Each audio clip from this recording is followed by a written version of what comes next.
Shimataji, good morning everyone. Let's bow down to Shimataji, raise our mother Kundalini and put Bandhan.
Shri Ganesh Mantra.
Let us listen to Shimataji's speech, which is continuation of yesterday's speech.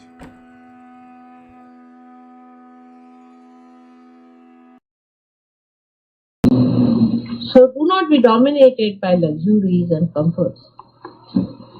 I do not mean to say that you unnecessarily torture your body. That's not the point at all, because I must give the balancing point always. But do not pamper your body that it becomes a hurdle for your penance. Keep your body clean. Respect your body. And it will be very happy when it will know that you have used it for the divine purpose.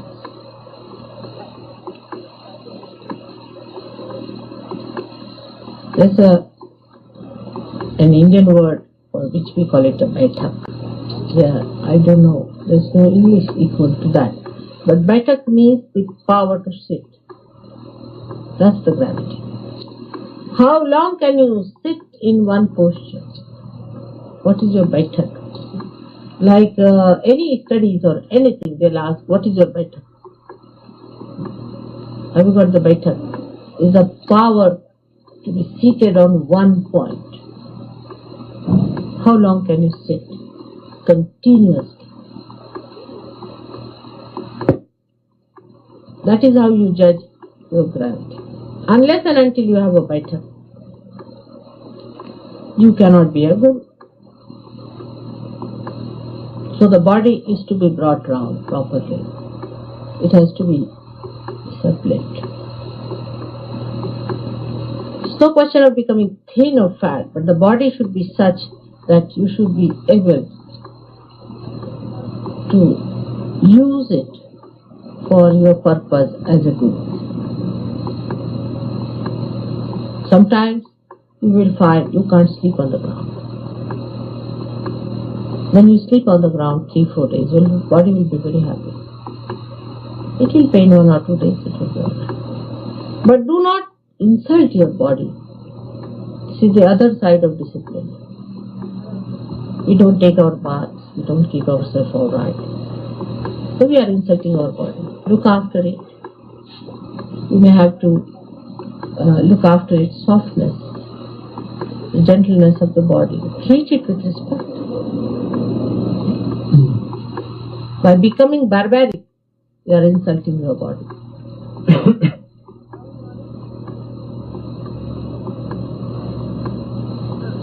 So, the body is very important, which is made of 5 elements, and all these 5 elements within us as gurus have to be sparkling. I can go on like this, but now you think about it in future. What have you to do with your body?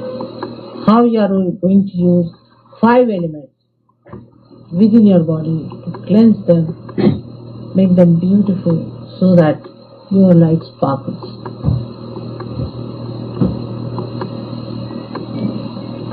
The gravity comes to you in your body this way, that you start generating your power or your principle of Gurutva, principle of your mastery, through this point of your gravity.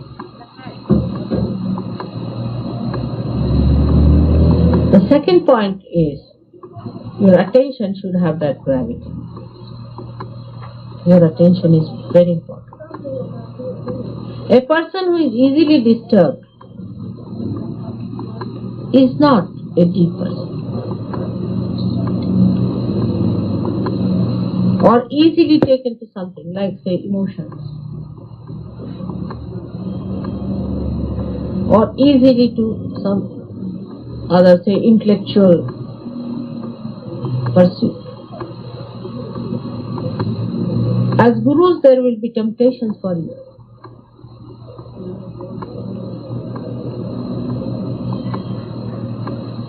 People will be challenging, absolutely. A person comes out with a very big intellectual feat or something like that. Then immediately you will feel challenged about it, and you will say, all right, let me handle the situation. Handle it at the Sahaja Yoga point, on your gravity. Just sit down on your gravity and see for yourself. Immediately you will know how to handle the situation. You need not talk to that person, you will handle the situation all right. Not on intellectual level, but on your gravity. If the attention has the gravity, it pulls down the ego and the superego of other people.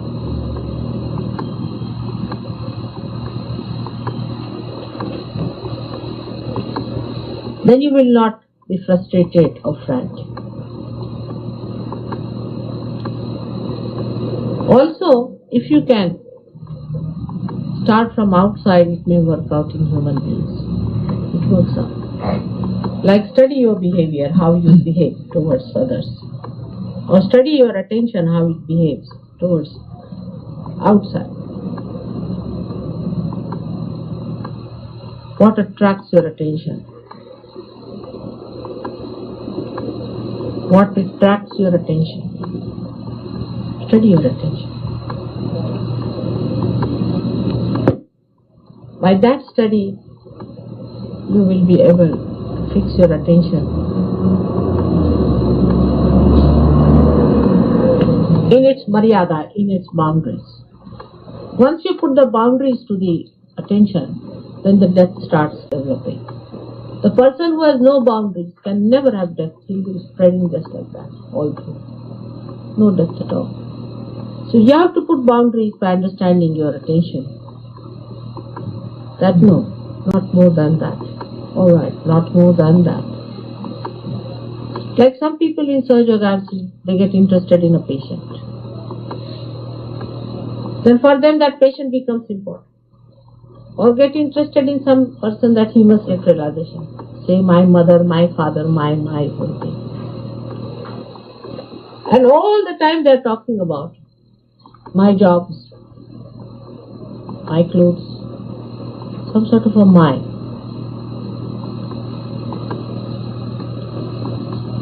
And they don't know how to draw the line. You must know where to draw the line is Maryada. Otherwise the whole thing will fritter away. You will become a frivolous person. There won't be any gravity.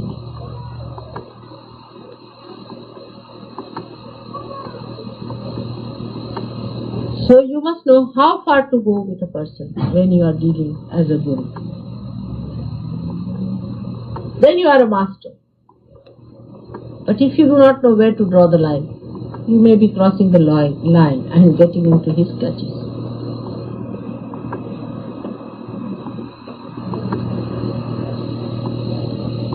So the best way is to handle the situation is to get into thoughtless awareness.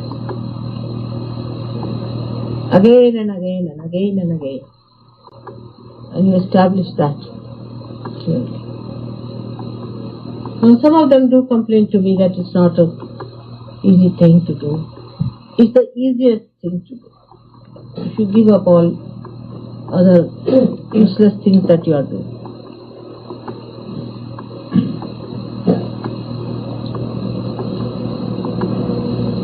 And then gravity will give you the wisdom to do the right thing at the right time. Ashram is a place where one has to learn to be a guru. But I find it is not always a good experiment with people. Once they have an ashram, they take it for granted. They think this is a place for us to nicely come and live, and some people will work, some will be enjoying. Some will pay, some will not pay.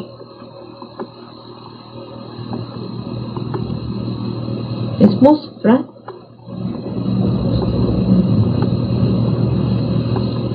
You must immediately find out a person who really has the spiritual authority and try to follow that. Instead of that, we try to mix up with people who are of a lower spiritual authority. And he sleeps till 9 o'clock, everybody sleeps. In an ashram, nobody should sleep after 6 o'clock. It's an absolute thing. Absurd. You must sleep early, get up early. Otherwise you can stay outside.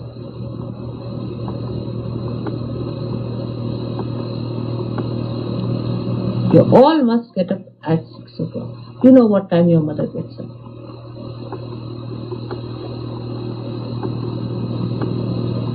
And what I find, nobody is up here. In India they all get up very early. But I find nobody is up here. My attention is all wasted.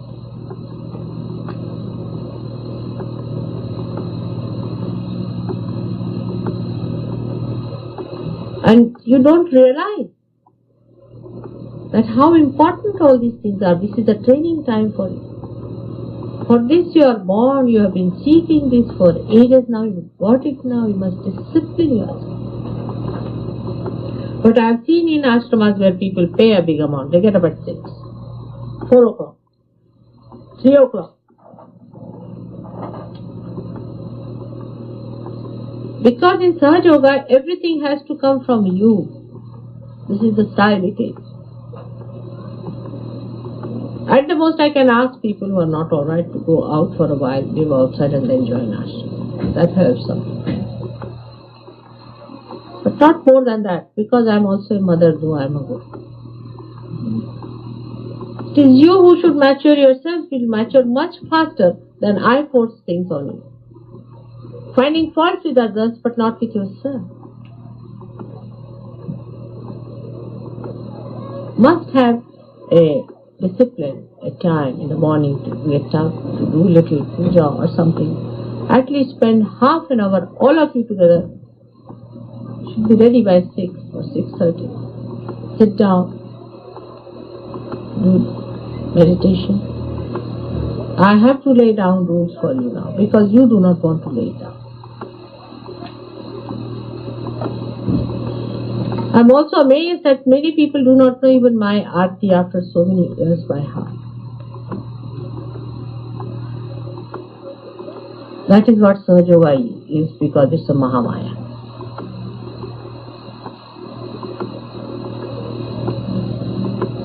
So you have to learn it yourself.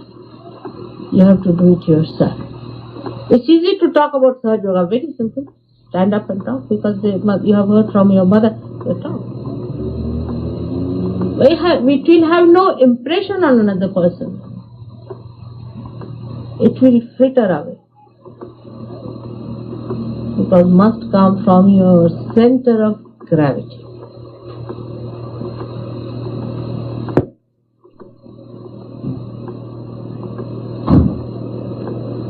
This is the greatest thing you can do to yourself, is to discipline yourself fully and compete in disciplining yourself and make your body alright, your attention correct.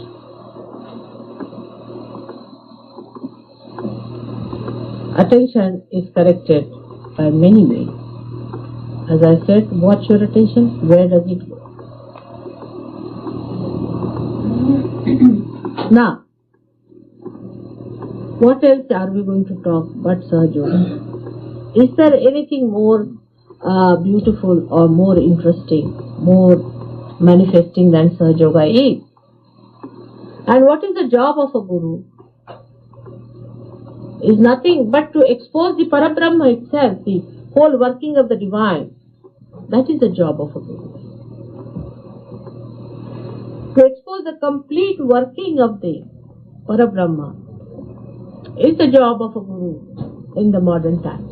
Not only raising the Kundalini, but after raising the Kundalini, you should be able to tell all about the divine powers and everything. For that you have to learn. You have to read, you have to understand. Do you understand now the difference between the old gurus and modern gurus? Because they were brought up with such tremendous discipline and hardly one or two used to be made gurus.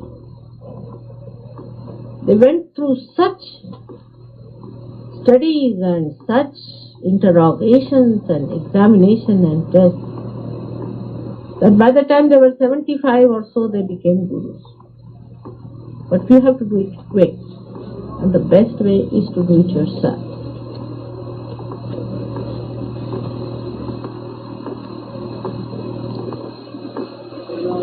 Perhaps the tradition of the Western countries do not give you much impetus for discipline. That's called as cutting off your freedom, perhaps. But a disciplined person is the only one who can be a Sahaja. Spontaneity works best in a disciplined person. Disciplined person is the one who knows the technique, and the energy is the spontaneity. But a person who is frittered away, what will spontaneity do with it? It cannot work it out. The instrument is so horrid. So you discipline yourself so that others will be disciplined by your behavior. Once you have disciplined yourself, when you become a guru, you have certain privileges as master. And it is used as a weapon by many masters before. You need not use, I am just telling you as a side issue, is the temper.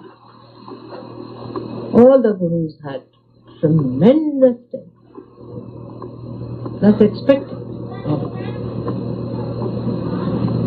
Like I would tell you about Alauddin Khasa, who was a great musician, was the master of Ravi Shankar and all these people. And my father was the political advisor to this Maharaj of Maya. And we went down there, I was there also. That time Ravi Shankar was an artist who was playing a little bit here and there, sort of thing. I mean, he was quite a good artist still. So, this guru had a great respect for my father, sort of he used to treat my father with very good reference. So he was playing something. He was very good at mridanga. So he played the mridanga for my father. So in that the lahara is the tune one has to play. It's a simple tune, just to play for the mridangam to be played on that.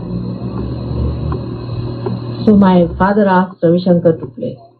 He didn't say anything. And at the slightest they will take up this and hit you, see. So people used to be very careful. If they were sitting near the stones, the people would stay away from them. They would throw stones. They'll keep a chimta, big chimta like this. Anybody coming near them, they would hit them. At the slightest thing, they'll give a chimta to a disciple. This was a long thing, made out of iron. And a chimta is a double-pronged thing. And they would hit the person, thumb like that. It was the situation before I came in here as your guru. You see, it's difficult to be a guru and a mother. I cannot do both things together. But that was the situation. Even those great artists today who are playing great things like you hear now, Vilayat Khan Sahib, you go and ask him about his guru, how much time he was beaten up. Absolutely beaten up. Any swara they did wrong was absolute chastity, absolute discipline. If the Guru said 5 o'clock tomorrow, even if Guru comes around 5 o'clock, you have to be there. For any art in the Indian style was like that. Complete discipline. Without discipline, not even education was important. Terrible taskmasters. And that's what they used, which you need not use in Sahaja Yoga. There is no need to use temper in Sahaja Yoga. Because I have not given you, imparted any knowledge to you with temper. Perhaps there could be hardly anyone who has seen me in a temper. So that is not the way we Sahaja Yogis are going to impart knowledge to others. We have to be very mild and sweet, because in the pattern of your own Guru, because she is sweet, she is very mild and she is very persuasive and kind. In the same way you have to be, because that pattern you haven't learned. That's why don't take to that kind of a pattern where people are in a big temper and they come out with a big temper. It doesn't behove a Sahaja Yogi to be like that.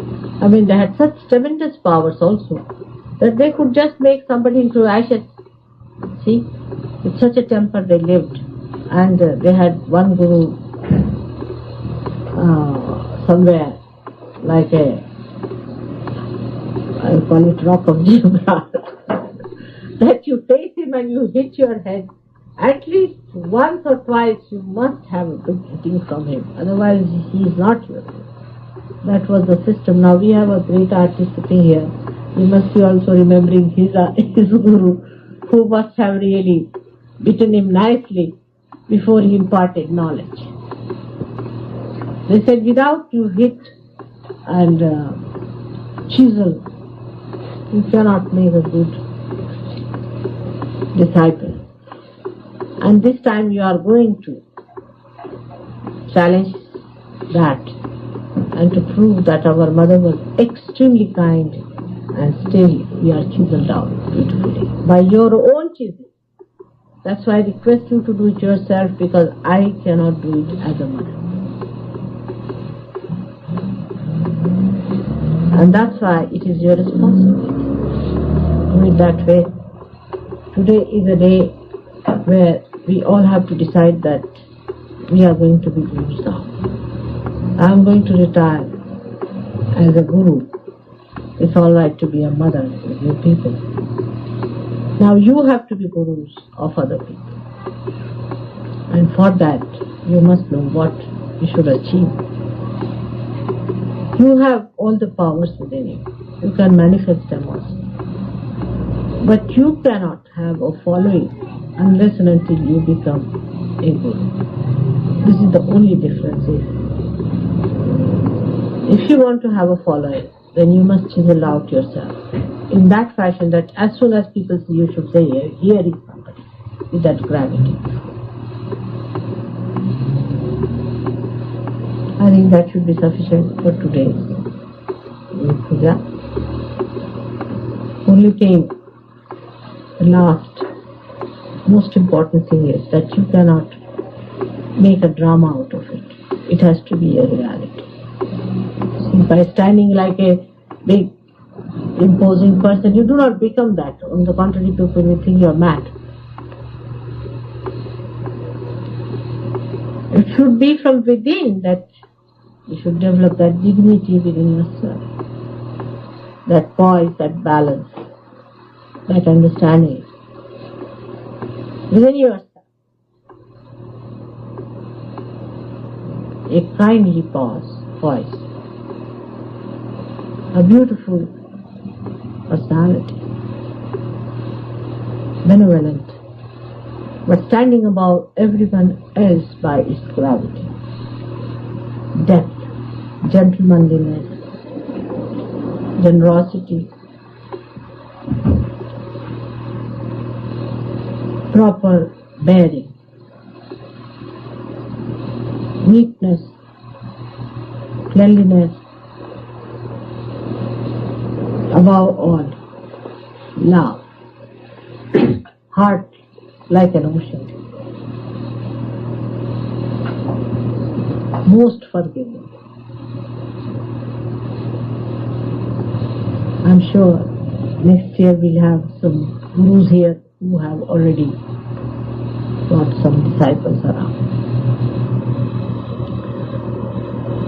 May God bless you.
Mahamantra.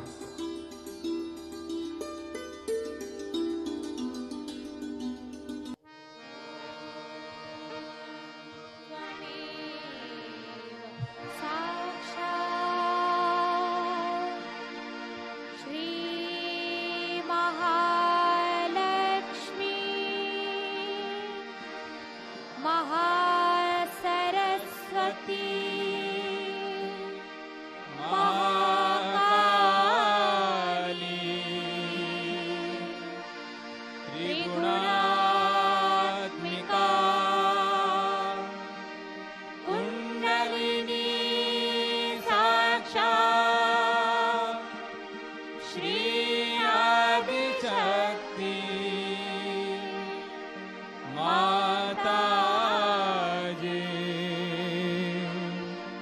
Shri Nirmala देवे नमो नमः।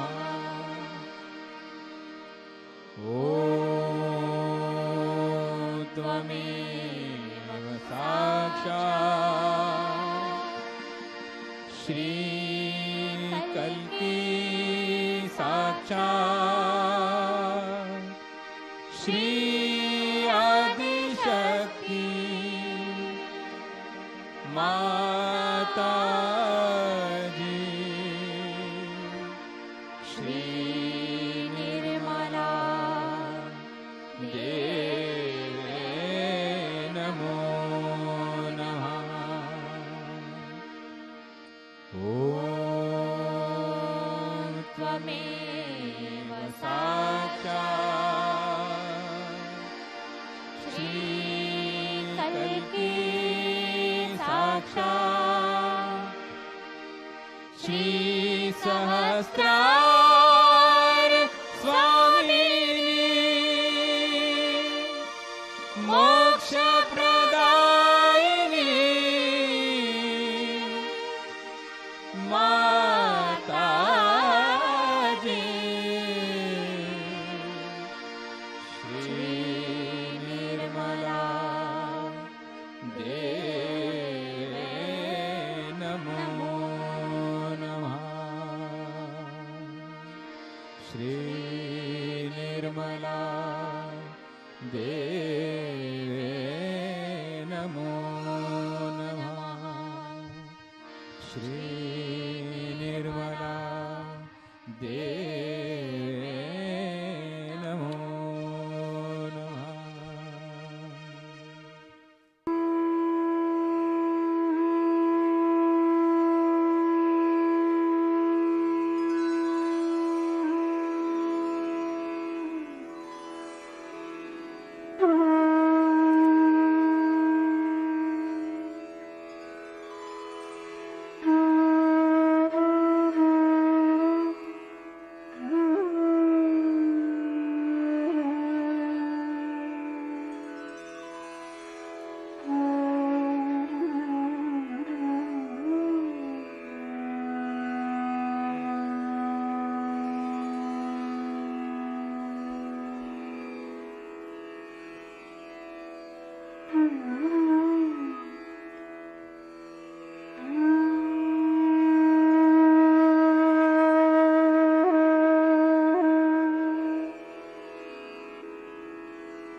Thank you, Shri Mataji, for this collective morning meditation.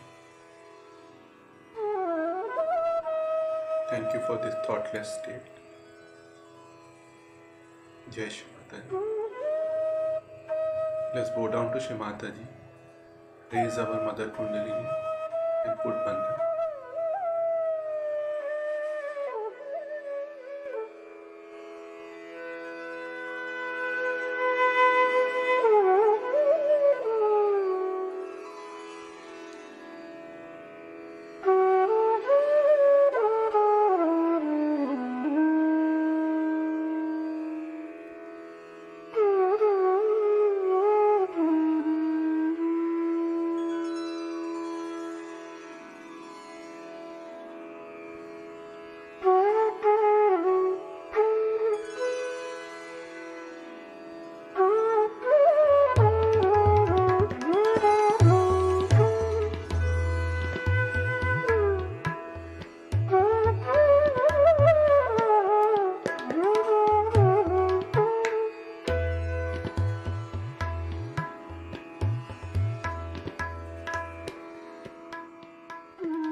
Let us join again tomorrow, same time. Jai Shri Mata.